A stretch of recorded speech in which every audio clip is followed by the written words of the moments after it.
22장 열어보겠습니다. 마태복음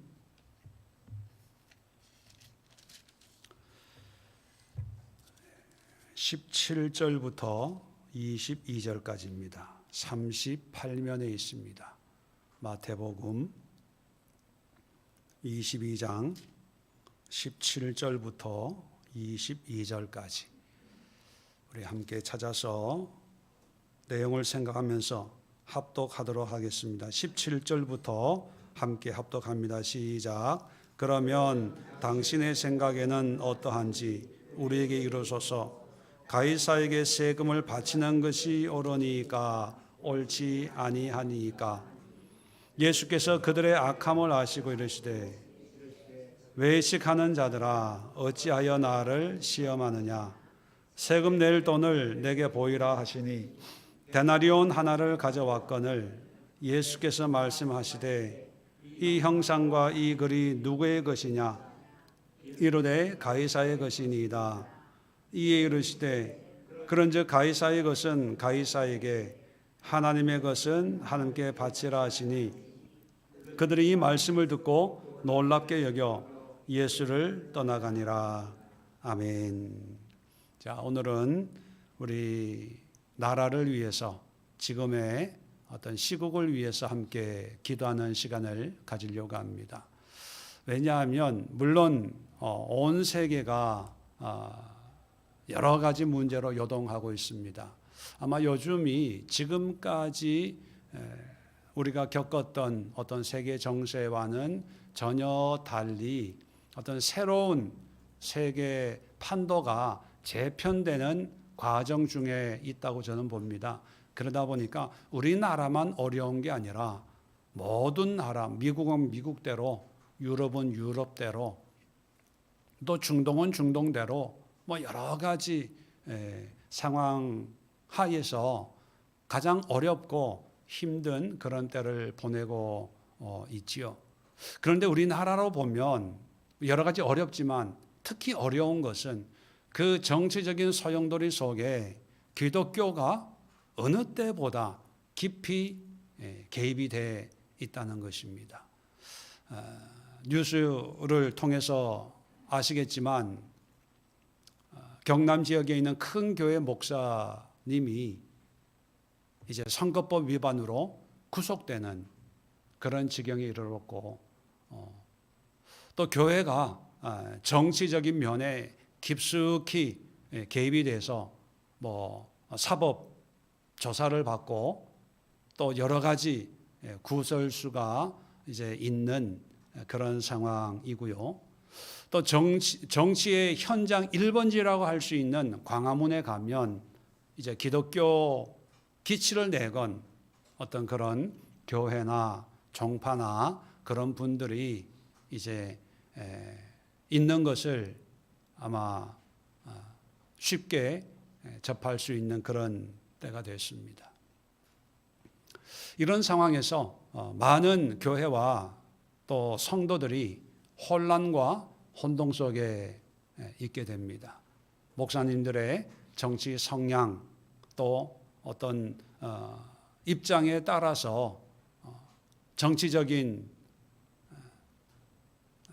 메시지를 들어야 되고 또 거기에 관심을 가져야 되고 또 요즘에는 인터넷을 통해서 진짜 뉴스든 가짜 뉴스든 정말 엄청난 양의 이런 정보들이 쉴 틈 없이 이제 공급되는 그런 상황에서 우리 신앙인들이 무엇이 하나님의 뜻이냐, 우리가 어떻게 해야 되냐라는 그런 갈등과 혼란 속에 저는 있다고 봅니다.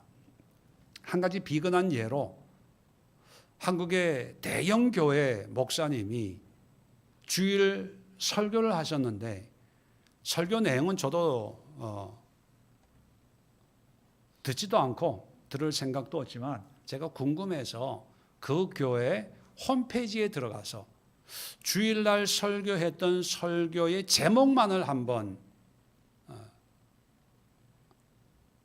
적어봤습니다. 1월 12일 날 주일 대예배입니다. 담임 목사님이 아주 큰 교회 목사, 외부 강사들도 많이 오고 1월 12일 날 설교 제목이 이재명 치하에서 배급받고 싶지 않으려면 일어나 한거하라. 이게 설교 대예배 설교 제목입니다. 1월 19일 날 작은 행동 위대한 역사 이재명은 끝났다. 1월 26일 날 기도하는 백성이 있으므로 이재명은 끝이다. 4월 13일 날 부활은 역사다. 2025년 호남이여 부활하라. 호남이 부활해서 우리가 부활이 안 됐나 봐요. 왜 하필 호남만 부활을 해? 네. 4월 27일 사법부에 의인 한 명만 있어도 이재명은 끝이다. 5월 4일 기도하는 백성 앞에 권력과 이재명은 끝이다. 5월 11일 순교자 나봇과 이재명과 법관들과 군중들, 이게 대예배, 큰 교 몇만 명 모이는 잘은 모르겠어요. 교인 수가 얼마인지. 지금은 구속되어 있는 분, 그 목사님 설교가 이재명이 빠지질 않아요. 설교 내용은 더 했겠죠. 다른 주일 설교도 제목이 이 정도인데, 저는 정치 성향이 없습니다. 잘 아시듯이. 이재명을 정부를 추종하고 또 싫어하고 그럴 자격이 없는 사람입니다. 그런데 제가 언급하는 것은 이재명에 대한 설교를 했다라는 것 때문에 말씀드리는 것이 아니고, 과연 주일 거룩한 또 구별되어야 될 하나님께만 영광 돌리고 또 하나님의 말씀 복음이 십자가의 은혜가 선포되어져야 될 주일 강단에서, 그리고 그 말씀으로 한 주간을 살아내야 되고 영적인 전쟁을 해야 되고 그리스도를 본받는 삶을 한 주간도 힘들게 어렵게 처절하게 싸워 나가야 될 그런 교인들에게 정치색이 너무 강한 이런 상황을 우리가 어떻게 이해해야 될까 하는 거예요. 또 이런 교회 성도들은요, 또 기도하고 말씀하는 교회들을 곱게 안 봅니다. 이 설교 중에도요 그런 게 있어요. 정치 입장이나 신앙의 입장이 어떠한지 우리가 좀 분명히 기준을 정해놓고, 이 시국을 위해서 기독교가 어느 때보다 정치 권력 주변에 맴돌고 있는 이런 상황에 교회를 위해 기도해야 되고요, 한국 정치를 위해서 기도해야 되고, 또 이런 성향의 그런 성도님들, 또 교회들, 목사님들, 광화문에 있는 분들을 위해서 정말 우리가 가슴을 치면서 기도해야 하지 않을까, 그런 생각을 하면서, 자, 우리가 가져야 될 신앙의 어떤 기준. 자, 오늘 본문의 내용은 여러분 잘 아시는 것처럼 간단합니다. 예수님을 이제 시험하려고 예수님에게 로마 정부에 세금을 내야 됩니까? 내지 말아야 됩니까? 그걸 묻는 거예요. 근데 예수님도 18절에 보면 어찌하여 나를 시험하느냐? 시험하는 걸 알아요. 그러면 대답 안 하셔도 됩니다. 왜? 뭔가 궁금해서 묻는 게 아니고, 시험거리, 올무거리, 걸고 넘어질 거리를 찾으려고 하는 거기 때문에, 그래서 이 사람들이 예수님이 이렇게 한다고 들을 사람들도 아니고 마음은 딴 데 있는 걸 예수님이 아시는데도 불구하고 아주 중요한 말씀을 하고 있죠. 20절에 이 형상이 이제 동전을 가지고 오라고 하시고, 이 형상과 이 글이 누구의 것이냐? 형상은 로마 동전에 가이사의 어떤 두상이 새겨져 있고, 거기에 이제 주변에 우리도 왜 100원 동전 보면 그 주변 옆에 한국은행 뭐 이런 글자가 있는 것처럼, 그 당시에도 황제의 이름이나 황제를 상징하거나 로마를 상징하는 그런 라틴 문자들이 이제 각인이 돼 있거든요. 자, 그걸 가리키면서 누구의 형상과 글이냐 묻습니다. 자, 그랬을 때 당연히 그건 아이들도 아는 거지요. 가이사의 것입니다. 그렇게 대답을 하죠.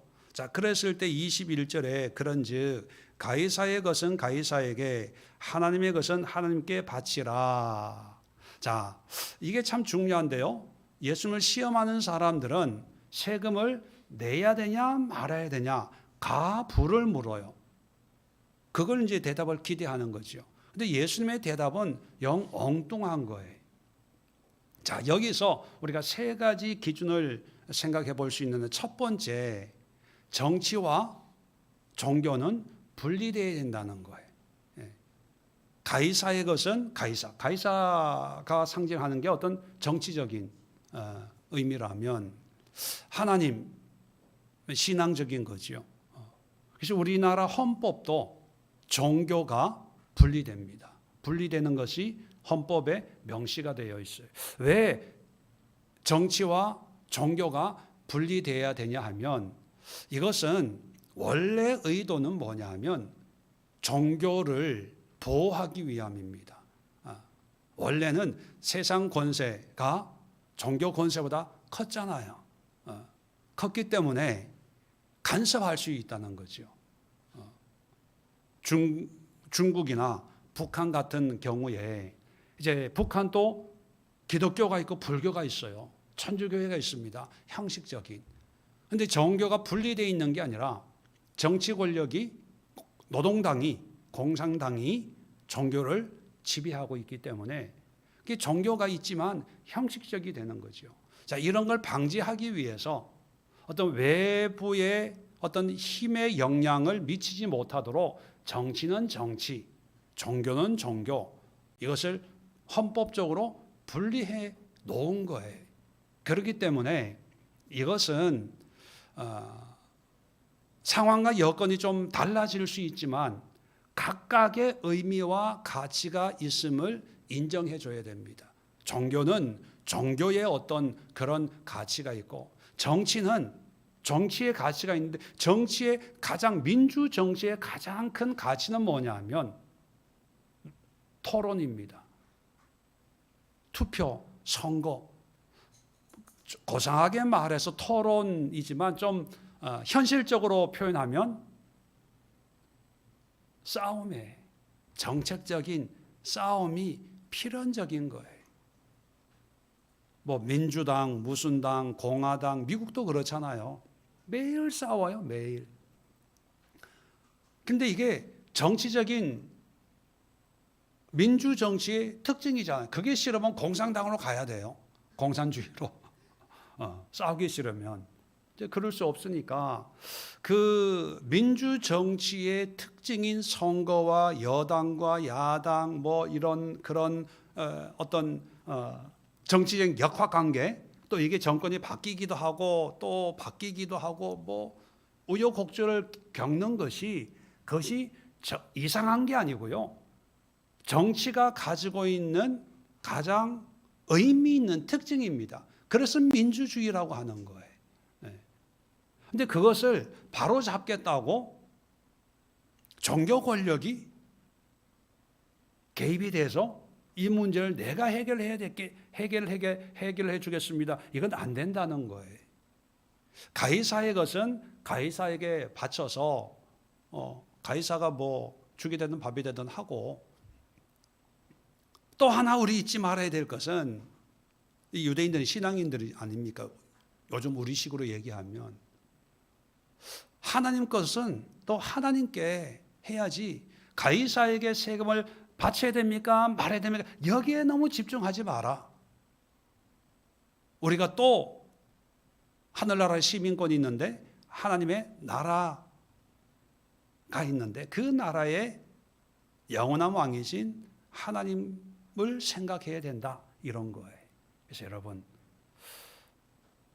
우리가 생각할 때 뭐 정권이 뭐 잘하고 못하고 그런 게 있어요. 사람이 하는 거니까.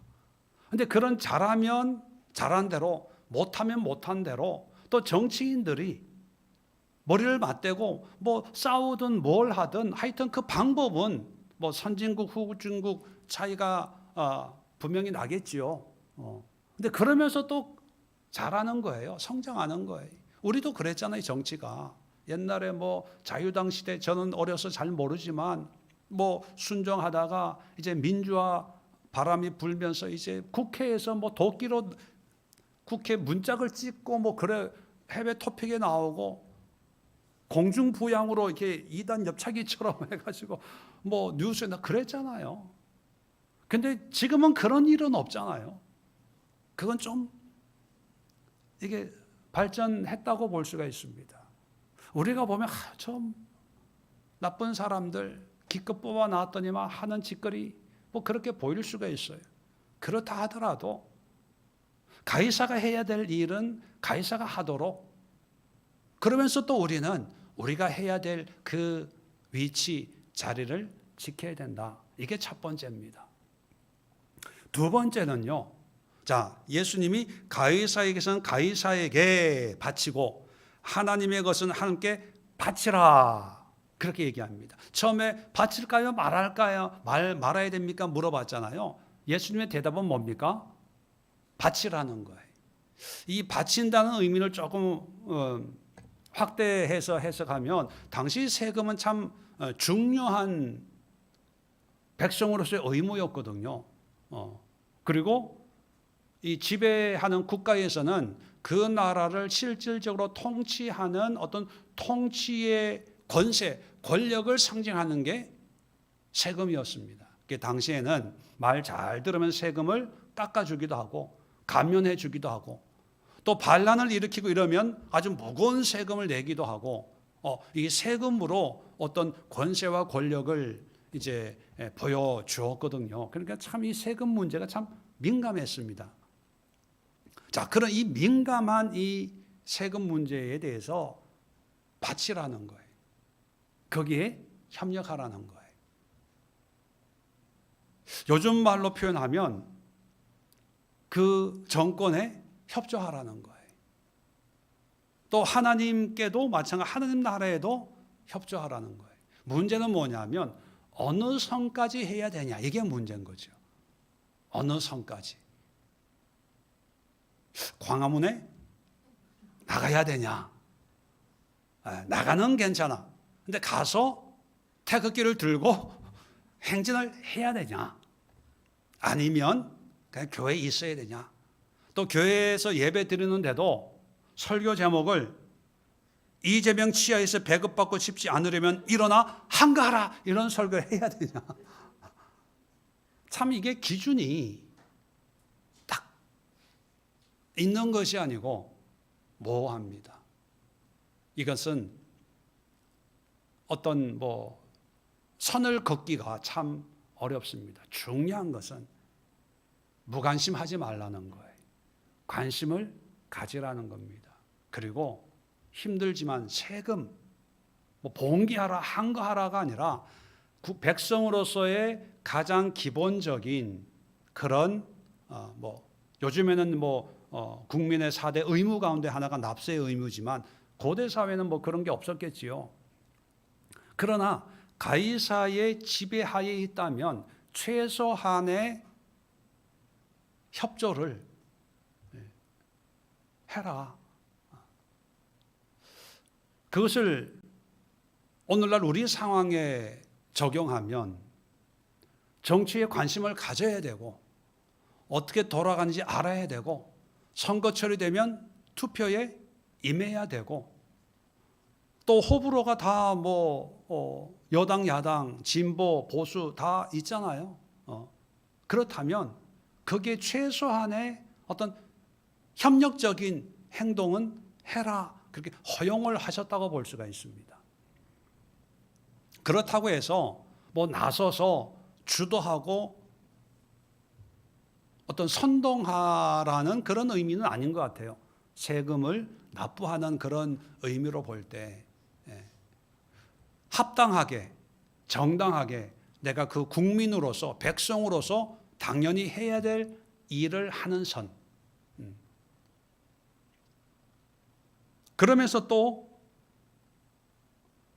하나님 나라, 하나님의 것도 하나님에게 바쳐라. 이건 뭐 우리가 따로 설명을 안 드려도 잘 알 수 있는 내용입니다. 중요한 거 세 번째인데요. 세 번째가 뭐냐면 20절에 보면 이 형상과 이 글이 누구의 것이냐. 소유를 얘기합니다. 주인을 얘기해요. 자, 그랬을 때 사람들은 주인은 가이사입니다. 이렇게 얘기하거든요. 그러니까 주인의 것이니까 이 한 데나리온 돈, 세금은 주인이 가지는 거기 때문에 주인의 소유기 때문에 가이사에게 줘라. 이렇게 내용을 보면 예수님이 그렇게 설명을 하시거든요. 자, 그런데 문제는 뭐냐면 우리 그리스도인들에게 문제는 뭐냐면 21절에 하나님의 것은 하나님께 바치라. 여기서 하나님의 것은 뭘 얘기하는 걸까요? 뭘 의미하는 걸까요? 뭘 염두에 두고 얘기하는 걸까요?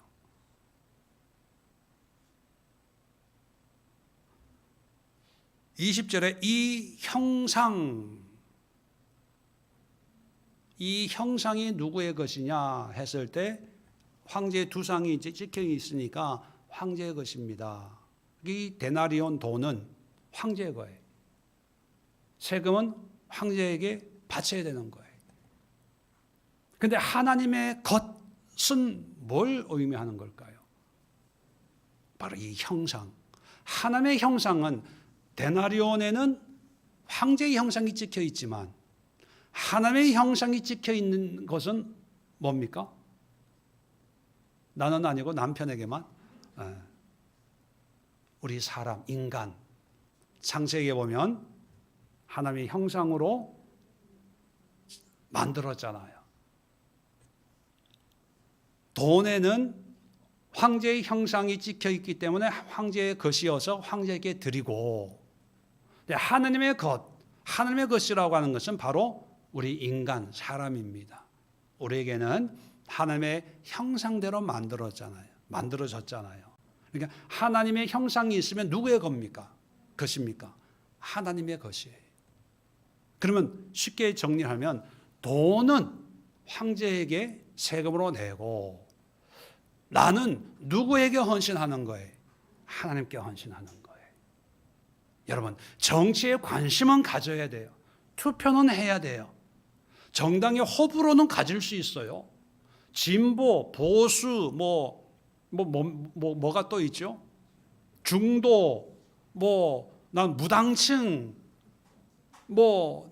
이런 거 있죠? 예. 어떤 호불호에 의해서 그런 걸 가지는 게 문제가 되는 거 아니에요? 예. 그렇게 하세요. 근데 문제는 뭐냐면 나의 어떤 정치적인 성향은 그렇지만 내 마음과 생각과 나의 삶의 주인은 누굽니까? 하나님이 내 안에 하나님의 형상이 찍혀 있는 거예요. 눈에 보이는 건 아니지만 그러면 나의 마음과 생각과 뜻은 하나님의 것이기 때문에 하나님께 드려져야 되는 거예요. 이게 성경적인 원리라고 봅니다. 그렇다면 오늘날 우리 기독교만 보면 과연 이러한 설교의 내용, 저는 안 들어봤어요. 제목만 봐도 대충 알 것 같기도 한데 모르겠습니다. 하여튼 이런 설교를 하시는 분이나 또 이런 설교를 듣고 죽일 놈 살리는 놈 하는 그런 성도들이나 또 이런 정치적인 호불호를 가지고 광화문이나 이런 데서 여의도에서 어떤 정치적인 선동이나 주장이나 어떤 구호를 외치는 사람들이 과연 현실적으로는 어떤 가이사를 위해서, 나라를 위해서 정치적인 그런 걸 하지만 예수님이 정작 하나님의 것은 함께 바치라 했을 때 과연 그런 모습이 하나님의 형상으로서 주인이신 하나님 앞에 쓰임받는 삶일까 하는 거예요. 물론 이런 얘기를 하면 꼭 언급하는 어떤 모습이 뭐냐면 일제 때는, 독립 때는 우리 기독교가 나서서 독립운동을 했지 않습니까? 예, 맞아요. 그런데 일제 치하 독립운동과 지금은 성격이 다르고, 그때는 나라가 잃어버리고 외세의 지배와 통치 가운데 주권이 없는 시대였고, 오늘날은 전혀 다른 주권을 우리가 가지고 있어요. 단지 정치적인 성향이나 어떤 생각의 차이 때문에 서로 싸우고 있는 것이. 이런 정치적인 논쟁은요, 유사일에 국가가 세워진 후 어느 나라에나 있던 이야기거든요. 단지 옛날에도 있었습니다. 근데 옛날에는 있었는데 왜 우리가 모르고 살았냐? 그때 인터넷이 없었어요. 라디오나 뉴스가 없고, 신문도 옛날 신문은요 거의 반은 한자였어요. 네. 그죠? 그래서 어떤 분들에게는 신문 줘도 무슨 얘기인지 헤드라인도 못 읽었어요. 그냥 날씨만 보고 그날의 운세 뭐 이런 거 보고, 저도 어렸을 때 꼭 보는 게 있었어요. 만화, 시사 만화. 무슨 얘기인지 모르지만. 그러니까 별로 관심이 없었거든요. 근데 이제 미디어의 발전으로 이제 유튜브 하는 사람들, 시사 평론가들, 뭐 이런 사람들이 자기의 생각, 주장, 철학 이런 거를 그냥 그대로, 저는 그걸 배설한다고 느낄 때가 많습니다. 그냥 자기 뭐 진짜인지 아닌지 뭐 별 적이 없고 그냥 쏟아내는 거예요. 맞으면 맞고 아니면 아닌 거고, 또 그걸로 돈을 버나 보더라고요. 그러다 보니까 이게 전국적인 관심사로 대두가 되고, 그러다 보니까 모든 관심이 거기에 집중되다 보니까 큰 문제인 것 같지. 사실 지금의 상황은 일제 때 또 6.25 때 공산당에 의해서 나라가 위태로울 그런 상황은 비교할 수 없다고 저는 생각을 합니다. 그래서 어떤 분들은요 선동을 하죠. 마치 공산 정권이, 좌파 정권이 뭐 이러고 이제 그런 거를 이제 그걸 맞추는 거죠. 다 좌파고 우파고 뭐. 근데 좌파, 우파, 진보, 보수 이런 시각이요 굉장히 평면적이에요. 평면적. 오른쪽, 왼쪽, 파랗냐, 빨갛냐. 근데 예수님은 지금 또 보면 질문하는 사람은 내야 됩니까, 말아야 됩니까? 평면적으로 물어봐요. 예수 노냐. 근데 예수님은 딴 대답을 하는 거예요. 하나님의 것은 함께 바치라. 입체적으로 보는 거예요. 입체적으로. 우리의 관점도 입체적인 관점을 가져야 됩니다. 입체적인 관점.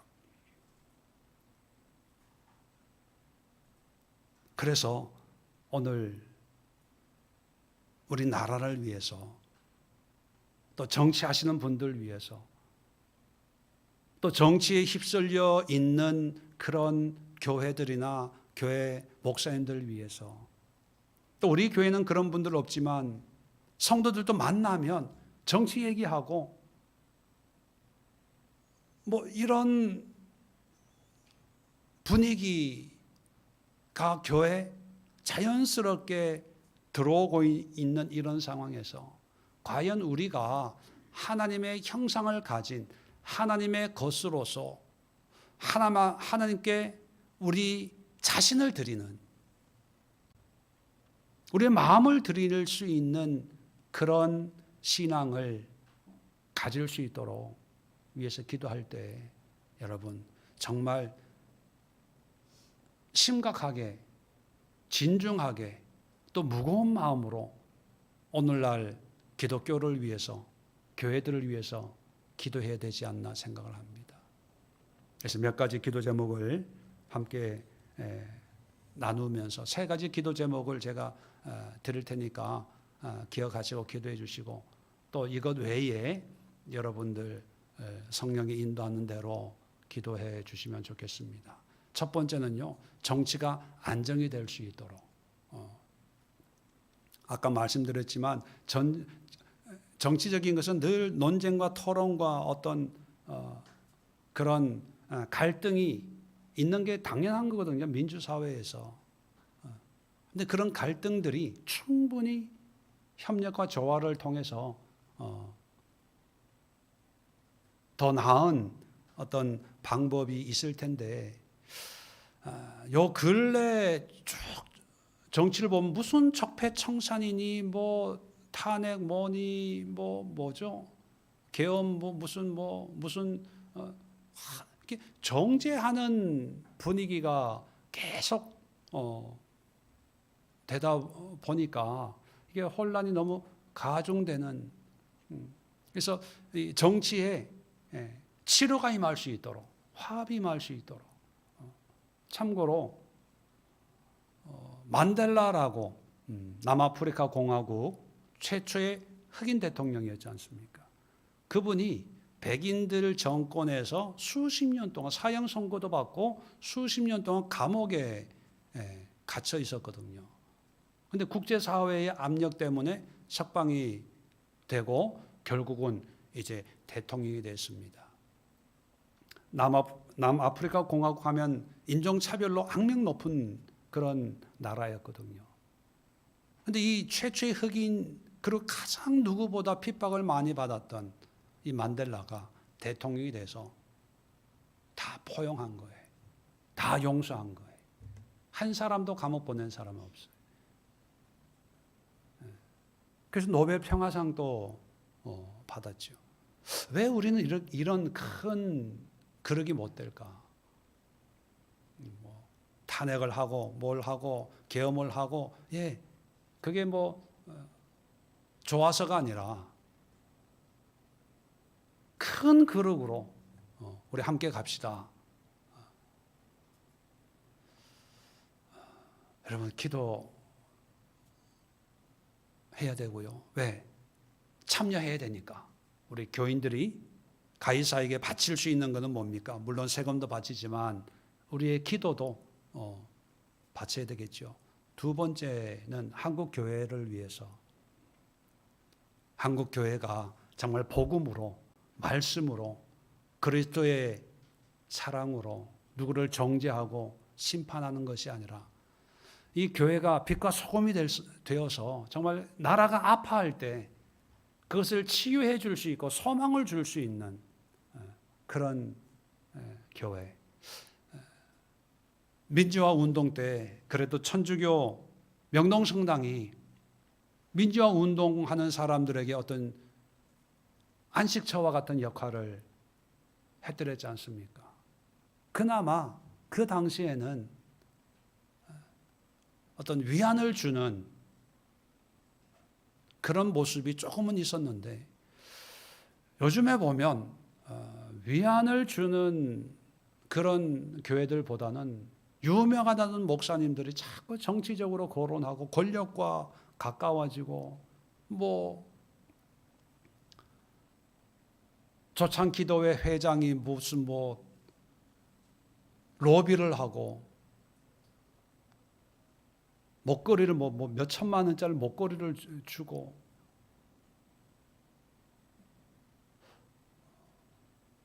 오히려 세상 사람들에게 오히려 교회가 지탄의 대상이 되고 있는 이 상황에서 정말 교회가 약자를 보호하고 또 어려운 사람들을 품고 또 정말 교회가 있어야 될 곳에 권력과 가까워지지 말고 중앙이 아니라 예수님처럼 변두리 갈릴리에서 수많은 이방인들, 수많은 병자들 약한 자들을 일일이 만나시고 치료하시고 그들과 함께 먹고 마시고 그들에게 천국 복음을 전하셨던 그 예수님의 모습으로 다시 돌아갈 수 있도록 한국 교회를 위해서 기도해 주시고 또 교회 지도자들을 위해서 기도해 주시고요. 마지막으로 우리 성도들입니다.